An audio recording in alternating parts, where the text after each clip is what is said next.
अस्सलाम वालेकुम। मैं महापारत तबस्सुम। आज मैं बात करूंगी मियोसिस के बारे में। पिछली वीडियो में मैंने सेल डिवीज़न के बारे में बताया था और साथ ही साथ मैंने वहां पे एमाइटोसिस और माइटोसिस को डिटेल में भी समझाया था। आज मैं बात करूंगी मियोसिस के बारे में। मियोसिस को समझने से पहले आपको क्रोमोसोम्स का बेसिक स्ट्रक्चर मालूम होना चाहिए। क्रोमोसोम्स में दो सिस्टर क्रोमेटिड होते हैं और ये दोनों सिस्टर क्रोमेटिड्स आपस में एक पॉइंट से जुड़े होते हैं जिसको सेंट्रोमियर कहा जाता है। इसके अलावा सेल में दो चीज़ें याद रखिए कि पेरिफेरी क्या है और इक्वेटर क्या है।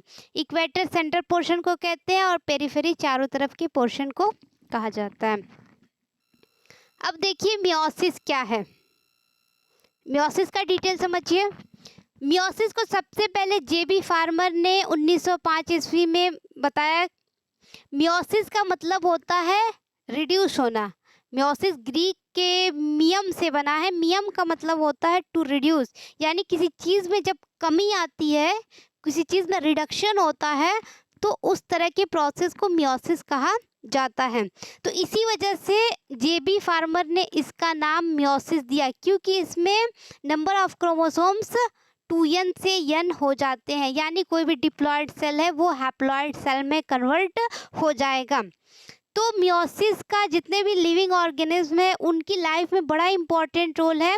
वो इस वजह से क्योंकि सेक्सुअल रिप्रोडक्शन हमेशा हैप्लॉयड गैमीट्स के यूनियन से होता है। जब हैप्लॉयड गैमीट्स की यूनियन होती है तो उससे डिप्लॉयड जाइगोट का फॉर्मेशन होता है, जिससे कि न्यू इंडिविजुअल का फॉर्मेशन होता है।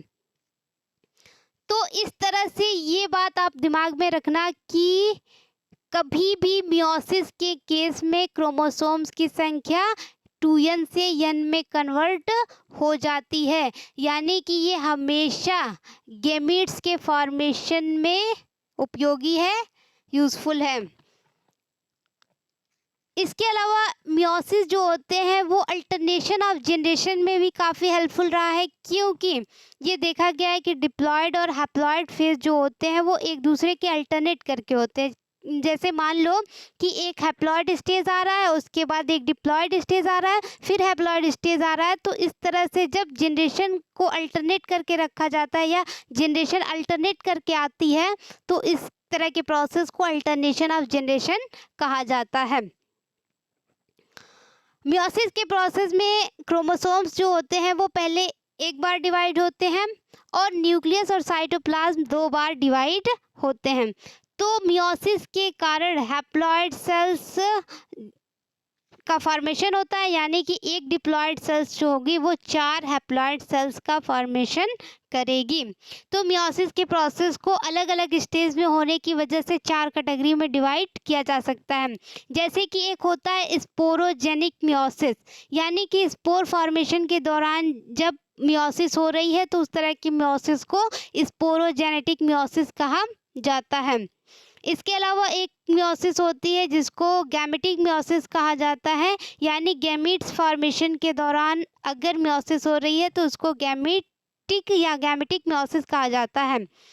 गैमीट फॉर्मेशन का मतलब क्या होता है कि कोई भी सेल जो कि स्पर्म और ओवम का फॉर्मेशन कर रही है, तो स्पर्म और ओवम के फॉर्मेशन के लिए जिस तरह का मियोसिस होता है तो उस मियोसिस को गैमेटिक मियोसिस का नाम दिया जाता है। गैमेटोजेनेसिस याद रखना। गैमेटोजेनेसिस का मतलब होता है गैमीट्स का फॉर्मेशन। इसमें 2 चीज़ें होती है, एक तो स्पर्मेटोजेनेसिस यानी स्पर्म का फॉर्मेशन, जेनेसिस मतलब फॉर्मेशन होता है, और दूसरा होता है oogenesis यानी कि ओवम का फॉर्मेशन। उसके बाद बात करते हैं जाइगोटिक मियोसिस के बारे में। अगर जाइगोटिक मियोसिस की बात की जाए तो अगर जाइगोट में, आप सबको पता है कि जाइगोट स्पर्म और ओवम के यूनियन से बनता है, तो अगर जाइगोट में मियोसिस हो रही है तो उस तरह की मियोसिस को जाइगोटिक मियोसिस कहा जाता है। एक टर्म याद रखिएगा, मियोसाइट्स।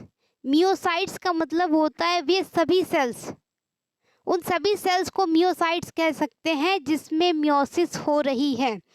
तो जैसे मान लो स्पर्म बनाने वाले सेल्स हैं, तो स्पर्म बनाने वाले सेल्स में मियोसिस मियोसिस हो रही है तो उस स्पर्म सेल्स को हम स्पर्मेटोसाइट्स कह सकते हैं, और अगर ओवम बनाने वाले सेल्स हैं जिसमें मियोसिस हो रही है तो उसको oocytes कह सकते हैं।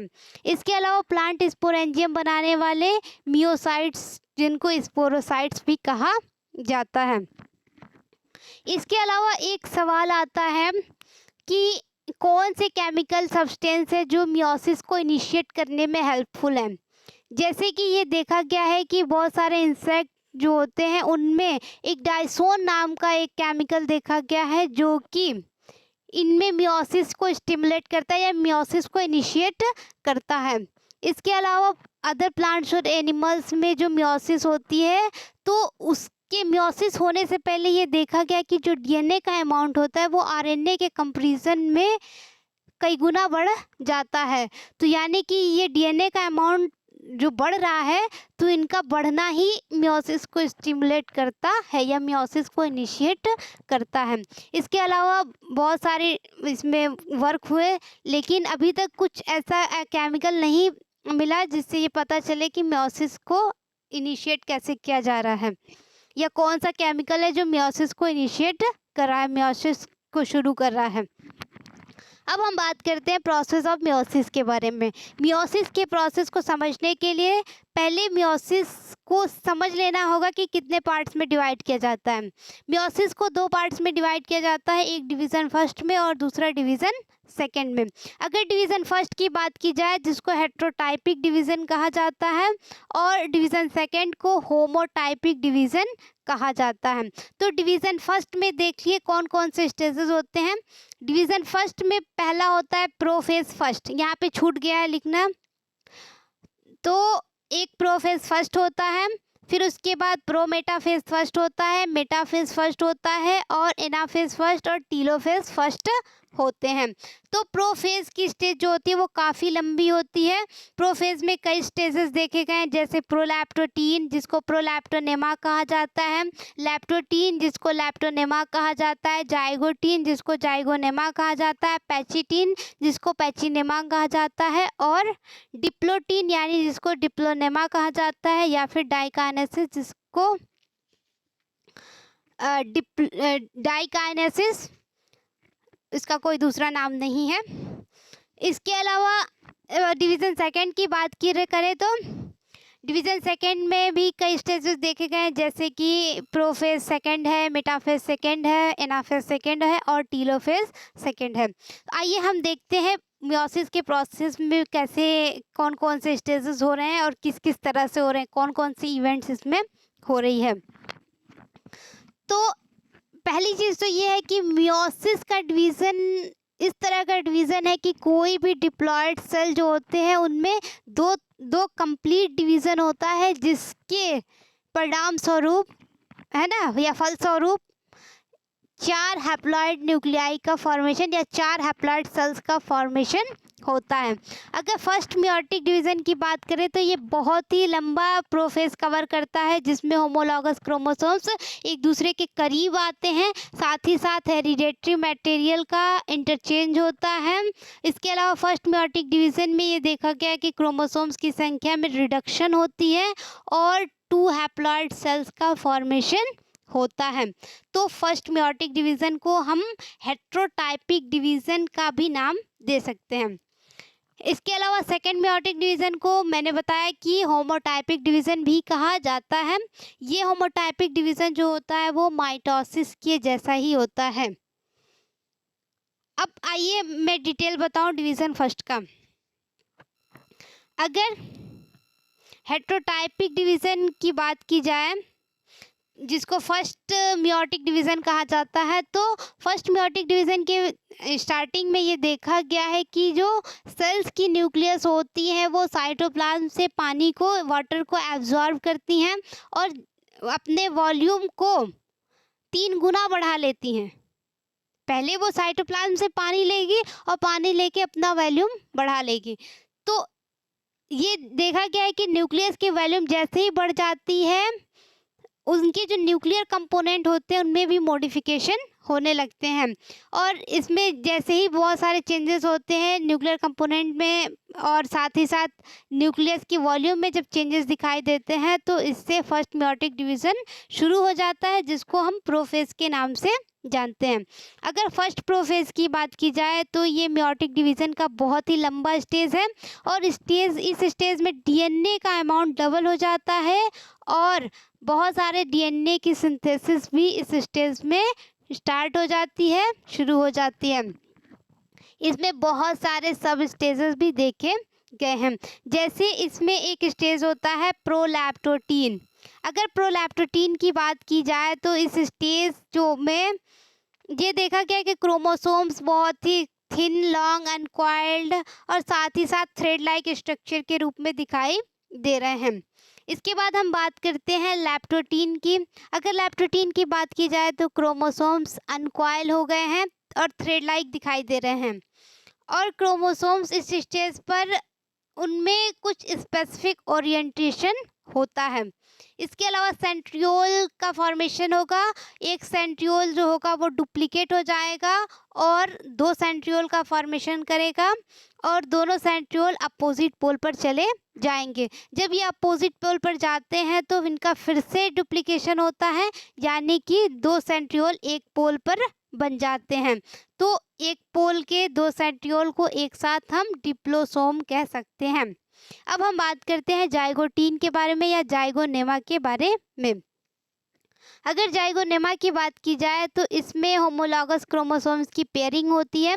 जब होमोलॉगस क्रोमोसोम्स एक दूसरे के करीब आते हैं, एक दूसरे से अटैच्ड होते हैं, तब इनकी पेयरिंग होती है और होमोलॉगस क्रोमोसोम्स की पेयरिंग को सिनैप्सिस कहा जाता है। सिनैप्सिस का मतलब होता है यूनियन, यानी कि होमोलॉगस क्रोमोसोम जब एक दूसरे से यूनाइट होते हैं तो इस प्रोसेस को सिनैप्सिस कहा जाता है।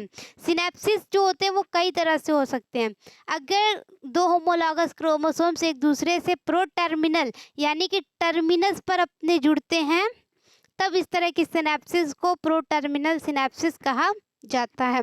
इसके अलावा प्रोसेंट्रिक सिनैप्सिस यानी कि अगर सेंट्रल पोजीशन पर इनकी सिनैप्सिस हो रही है, इनकी यूनियन हो रही है तो उसको प्रोसेंट्रिक सिनैप्सिस कहा जाता है।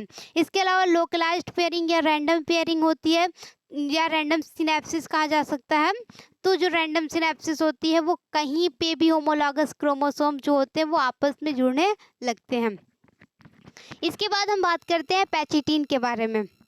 अगर पैचिटीन की बात की जाए तो पैचिटीन के स्टेज में क्रोमोसोम्स जो होते हैं वो एक दूसरे से बहुत ही ज़्यादा ट्विस्टेड हो जाते हैं। जैसे कि बाल में वो चोटियाँ बनती हैं, तो चोटियाँ जो पहले गूँथी जाती हैं, तो जो चोटियाँ गूँथी जाती है तो सेम उसी तरह जो आपके क्रोमोसोम्स होते हैं तो क्रोमोसोम्स की पेयरिंग होती है और ये पेयरिंग में एक दूसरे से ट्विस्टेड हो जाते हैं, जैसा कि बालों की चोटियाँ होती हैं।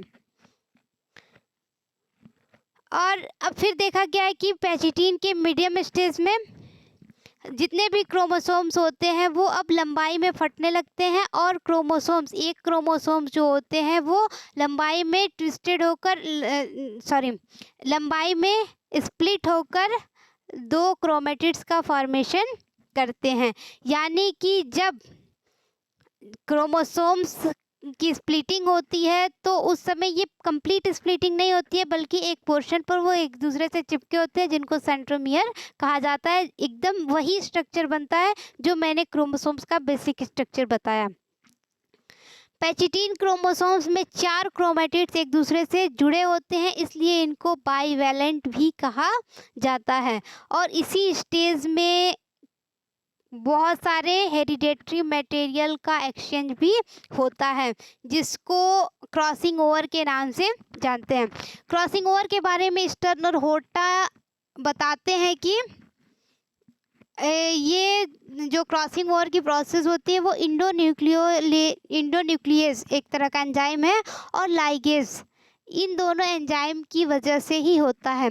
इंडोन्यूक्लियस वो एंजाइम है जो किसी भी न्यूक्लियर कंपोनेंट को तोड़ने का काम करते हैं, है ना। तो अगर डीएनए की को तोड़ना है तो वो इंडोन्यूक्लियस की हेल्प से टूटता है। तो क्रॉसिंग ओवर के प्रोसेस में दो नॉन सिस्टर क्रोमेटिड्स एक दूसरे से उनमें जेनेटिक मटेरियल का एक्सचेंज होता है। ये एक्सचेंज इसलिए होता है कि पहले इंडोन्यूक्लियस एक सिस्टर क्रोमेटिड्स का एक पोर्शन तोड़ देती है और फिर दूसरे सिस्टर क्रोमेटिड्स का एक पोर्शन तोड़ देती है, और इन जो टूटा हुआ पोर्शन है वो आपस में एक्सचेंज हो जाते हैं और फिर एक्सचेंज होकर ये लाइगेज एंजाइम से जुड़ जाते हैं। यानी कि यहाँ पर जेनेटिक मटेरियल का एक्सचेंज हो रहा है, आदान प्रदान हो रहा है। तो इस तरह के प्रोसेस को क्रॉसिंग ओवर की प्रोसेस कही जाती है। ये क्रॉसिंग ओवर का प्रोसेस होता कैसे है? ये बहुत ही अलग से प्रोसेस है क्रॉसिंग ओवर का। इसमें ये देखा गया है कि दो नॉन सिस्टर क्रोमेटिड्स है वो एक दूसरे के करीब हैं और उनके बीच में एक किएज्मा का फॉर्मेशन हो रहा है। तो किएज्मा फॉर्मेशन यानी एक अटैचमेंट हो रहा है दोनों के बीच में, और उसी पॉइंट से वो दोनों जेनेटिक मटेरियल या क्रोमोसोम्स का वो पोर्शन टूट जा रहा है, और जब वो पोर्शन टूट जा रहा है तो वो आपस में एक्सचेंज हो रहा है। जैसे मान लो कि एक क्रोमोसोम्स फर्स्ट है तो क्रोमोसोम्स फर्स्ट का एक क्रोमेटिड टूटकर दूसरे क्रोमोसोम्स सेकंड के किसी पोर्शन पे जाके चिपक जा रहा है, और दूसरे पोर्शन का क्रोमोसोम जो है वो टूटकर पहले क्रोमोसोम्स के किसी पोर्शन पे जाके चिपक जा रहा है। तो ये टूटने और चिपकने की प्रोसेस इंडोन्यूक्लियस और लाइगेज नाम के एंजाइम से होती है। इसके अलावा स्टर्न और होटा ये बताते हैं कि जो इसी प्रोसेस में यानी कि क्रॉसिंग ओवर के प्रोसेस में डीएनए की कुछ मात्रा की सिंथेसिस होती है। यानी ये जो सिंथेसिस होती है वो इसलिए होती है क्योंकि डीएनए टूटने में जुड़ने में कुछ डीएनए का लॉस हो जाता है। तो ये जो लॉस होता है उस लॉस को रिकवर करने के लिए बहुत सारे थोड़े से डीएनए का फॉर्मेशन यहाँ पर होता है। इसके अलावा इस स्टेज में यानी कि पैचिटिन स्टेज में न्यूक्लियोलस अभी भी दिखाई दे रहा है, क्लियरली दिखाई दे रहा है। अब हम आते हैं डिप्लोटीन के स्टेज में, जिसको डिप्लोनेमा भी कहा जाता है। तो अगर डिप्लोटीन की स्टेज की बात की जाए तो इसमें होमोलॉगस क्रोमोसोम्स एक दूसरे से रिपेल करते हैं मतलब एक दूसरे से दूर जाते हैं, यानी कि फोर्स ऑफ अट्रैक्शन कम हो जाता है। जब फोर्स ऑफ अट्रैक्शन कम होता है तो दोनों क्रोमोसोम्स यानी दोनों होमोलॉगस क्रोमोसोम्स एक दूसरे से सेपरेट हो जाते हैं। अब हम बात करते हैं डाइकाइनेसिस के बारे में। डाइकाइनेसिस के स्टेज में ये देखा गया कि जो बाईवैलेंट क्रोमोसोम्स हैं वो बहुत ज़्यादा कंडेंस्ड है और न्यूक्लियस में डिस्ट्रीब्यूटेड है। न्यूक्लियोलस जो होता है अब गायब हो रहा है। मैंने बताया ना कि उसके पहले वाले स्टेज में न्यूक्लियोलस अभी भी मौजूद है, यानी कि पैचिटिन में मौजूद था, लेकिन डाइकाइनेसिस के स्टेज में न्यूक्लियोलस डिसअपियर हो रहे हैं और डाइकाइनेसिस के दौरान किएज्मा जो होते हैं वो मूव करते हैं क्रोमोसोम्स के एंड की तरफ। जब वो क्रोमोसोम्स के एंड की तरफ मूव करते हैं तो इस प्रोसेस को टर्मिनलाइजेशन कहा जाता है। तो टर्मिनलाइजेशन का मतलब है कि वो स्टेज वो प्रोसेस जिसमें किएज्मा जो है वो क्रोमोसोम्स के एंड की तरफ मूव करेगा, और जो इंटरमीडिएट किएज्मा अगर है तो वो डिमिनिश हो जाएगा, यानी कि ख़त्म हो जाएगा, थोड़ा कम हो जाएगा, यानी धीरे धीरे गायब हो जाएगा। तो इसके बाद बात करते हैं प्रोमेटाफेज के बारे में। अगर यहाँ देखिए ये फिगर एकदम क्लियरली आपको बनानी पड़ेगी या समझनी पड़ेगी। तो इस स्टेज में ये होता है कि प्रोमेटाफेज की बात करते हैं। तो प्रोमेटाफेज में जैसे मेटाफेज फर्स्ट दिखाई दे रहा है ना, तो मेटाफेज और डाइकाइनेसिस के बीच में एक स्टेज देखी गई है जिसको प्रोमेटाफेज कहा जाता है। अगर प्रोमेटाफेज की बात की जाए तो इसमें न्यूक्लियर एनवेलप यानी कि न्यूक्लियर मेम्ब्रेन डिजेनरेट हो रहे हैं, गायब हो रहे हैं, और साथ ही साथ ये देखा गया है कि माइक्रोट्यूब्यूल्स जो होते हैं वो अब दोनों सेंट्रियोल्स के बीच में स्पाइंडल के रूप में अरेंज हो रहे हैं। तो ये इतनी चीज़ें प्रोमेटाफेज में देखी गई। अब बात करते हैं मेटाफेज के बारे में। अगर मेटाफेज की बात करें तो स्पाइंडल के जो माइक्रोट्यूब्यूल्स हैं वो सेंट्रोमियर के साथ चिपक जा रहे हैं, उनके साथ अटैच हो जा रहे हैं। अब हर क्रोमोसोम्स के सेंट्रोमियर जो होंगे वो अपोजिट पोल की तरफ जाएंगे। तो जैसे ही अपोजिट पोल की तरफ जाते हैं, इनके बीच होमोलॉगस क्रोमोसोम्स के बीच एक रिपल्सिव फोर्स जनरेट होता है, जिससे कि क्रोमोसोम्स सेपरेट हो जाते हैं। तो ऐसा होता है मेटाफेज के केस में। अब हम बात करते हैं एनाफेज के बारे में। अगर एनाफेज की बात करें तो एनाफेज के केस में ये देखा गया है कि माइक्रोट्यूब्यूल्स के क्रोमोसोमल फाइबर्स का कॉन्ट्रैक्शन होता है, और कॉन्ट्रैक्शन होने से जितने भी होमोलॉगस क्रोमोसोम्स हैं वो अपने क्रोमेटिड्स के साथ और अनडिवाइडेड सेंट्रोमियर के साथ अपोजिट पोल पर मूव कर जाएंगे। तो जो एक्चुअल रिडक्शन डिवीज़न होता है वो इसी स्टेज में होता है। ये बात याद रखिएगा, पॉइंट टू बी नोटेड, कि जो भी रिडक्शन डिवीज़न होता है वो एनाफेज में होता है, जब दो होमोलॉगस क्रोमोसोम्स अपोजिट पोल पर माइग्रेट करते हैं। तो इस तरह से एनाफेज की स्टेज ख़त्म हो जाती है। उसके बाद टीलोफेज की स्टेज आती है। टीलोफेज के फेज में ये देखा गया है कि ये चीज़ देखिएगा, जो मैं एनाफेज मेटाफेज जो भी बता रही हूँ वो सब फर्स्ट वाले पोर्शन का है, डिवीज़न फर्स्ट का स्टेज है, तो सबके साथ फर्स्ट लगा लीजिएगा। तो अगर टीलोफेज फर्स्ट की बात की जाए तो इंडोप्लाज्मिक रेटिकुलम जो होते हैं वो न्यूक्लियर मेम्ब्रेन का फॉर्मेशन करते हैं, और क्रोमोसोम फिर से अनकॉइल हो जाती है, न्यूक्लियोलस रीअपियर हो जाते हैं यानी फिर से बन जाते हैं, और दो डॉटर क्रोमोसोम्स का फॉर्मेशन हो जाता है। कैरियोकाइनेसिस के बाद साइटोकाइनेसिस की प्रोसेस होती है, यानी कि साइटोप्लाज्म का डिवीज़न होता है।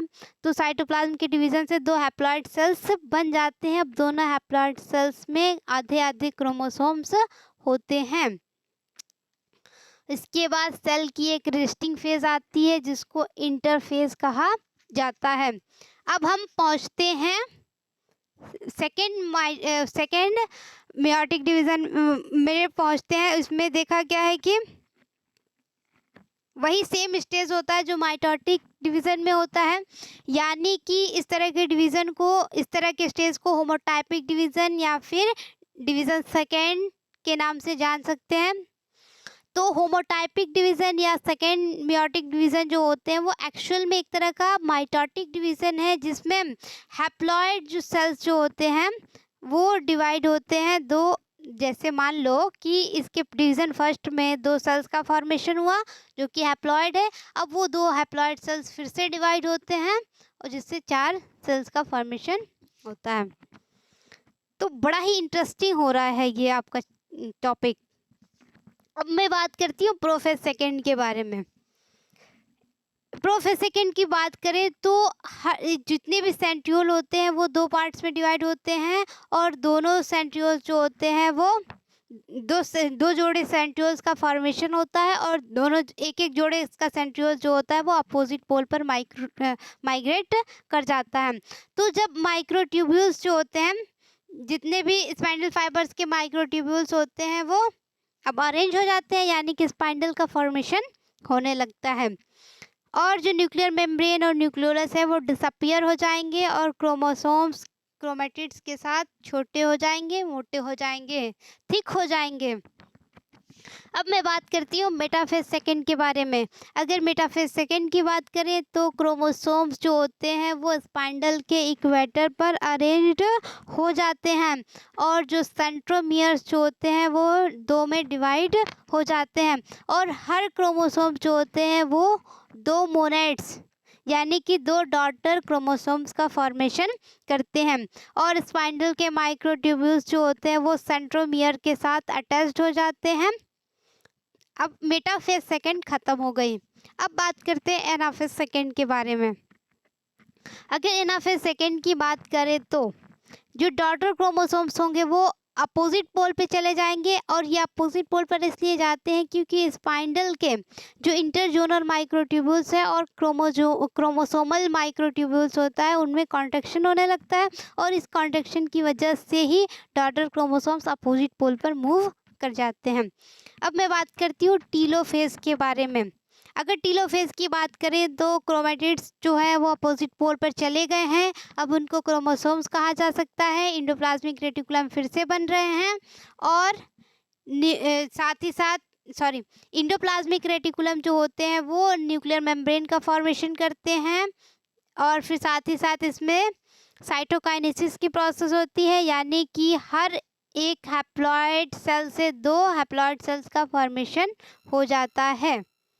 यानी कि ओवरऑल ये कह सकते हैं कि एक डिप्लॉइड सेल ने 4 हैप्लॉइड सेल्स का फॉर्मेशन कर दिया, यानी कि मियोसिस की पूरी स्टेज कवर हो गई। अब मैं बात करती हूँ सिग्निफिकेंस ऑफ मियोसिस के बारे में। अगर मियोसिस के सिग्निफिकेंस की बात करें तो इसका एक बहुत ही इम्पॉर्टेंट सिग्निफिकेंस ये है कि इसमें क्रॉसिंग ओवर की प्रोसेस होती है, और क्रॉसिंग ओवर्स में जेनेटिक मटेरियल का एक्सचेंज होता है, यानी कि जीन का भी एक्सचेंज होता है। तो ये जब एक्सचेंज होगा तो जाहिर सी बात है कि स्पेसीज में जेनेटिक वेरिएशन मिलेंगे, और इसके अलावा जब जेनेटिक वेरिएशन होता है तो उससे बहुत ज़्यादा इवोल्यूशन होता है। इवोल्यूशन का मतलब होता है कि कुछ स्पेसीज से दूसरे स्पेसीज का फॉर्मेशन, है ना, इवॉल्व होना से बना है। तो ये मैं इवोल्यूशन में आपको बताऊंगी। तो ओवरऑल ये इसकी सिग्निफिकेंस यही हुआ कि इसमें जेनेटिक मटेरियल के एक्सचेंज होने से जेनेटिक वेरिएशन होता है, और जेनेटिक वेरिएशन से इवोल्यूशन होता है। तो आई होप कि ये लेक्चर बड़ा ही इंटरेस्टिंग है और आपको सब कुछ क्लियरली समझ में आया होगा। अगर फिर भी ना समझ में आए, कोई स्टेप कंफ्यूज हो, किसी स्टेप में आपको बहुत ज़्यादा कन्फ्यूज़न हो रहा है या अटक रहे हो या फिर क्लियर नहीं हो पाए हो, तो आप बता सकते हैं मुझे, मैं आपको उसके बारे में फिर से बता सकती हूँ। बस यही है ओवरऑल। Thank you.